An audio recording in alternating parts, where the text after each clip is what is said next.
ఒరే ఏంద్రా నాయన చీకట్లో కూడా పోతా ఉండవు, ఏం పని లే నీకు? అవును, మీరు చెప్పింది కరెక్టే, నాకైతే ఏం పని లేదు. అందుకని ఈరోజు కొండ మీదకి అయితే వెళ్తున్నాను జాతరని. బండిని అక్కడ పార్క్ చేసి ముందుకు పోతా ఉంటే నాయన చిన్న క్రౌడ్ కాదు, ఏదో ఇండియా పాకిస్తాన్ మధ్య యుద్ధం జరిగినట్టు పోలీసు వాళ్ళు మాత్రం మమ్మల్ని కాపు కాస్తూ ఉన్నారు. మేము ఏదో ఏదో పనులు చేస్తామని. వాళ్ళకేం తెలుసు మేము అక్కడ చేయమని. పైకైతే వెళ్తా ఉన్నాము. అబ్బాబ్బాబ్బా, పైన లైటింగ్ చూడాలా, అదిరిపోయింది అసలు ఇంతవరకు ఇలాంటి లైటింగ్ నేను ఎప్పుడు చూడలేదు. చాలా సూపర్గా ఉండింది అయితే మాత్రం.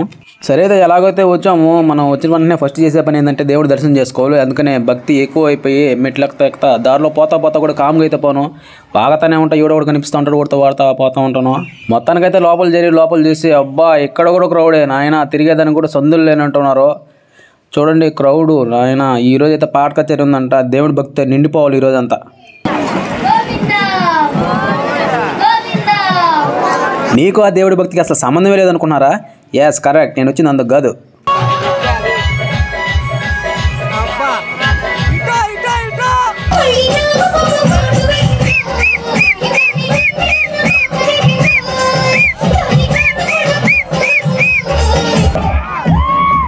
తీరా దర్శనం చేసుకుని కిందకు వచ్చాక చూస్తే మాత్రం మా చెప్పులు అయితే లేవు. ఆ దేవుని ఒకటే కోరుకున్నా, నా చెప్పులు దుబ్బేసినట్టు చెప్పులు కూడా ఎవడో ఒకటి దుబ్బేయాలి దేవుడా. సరే ఉంటా, టాటా, బాయ్ బాయ్.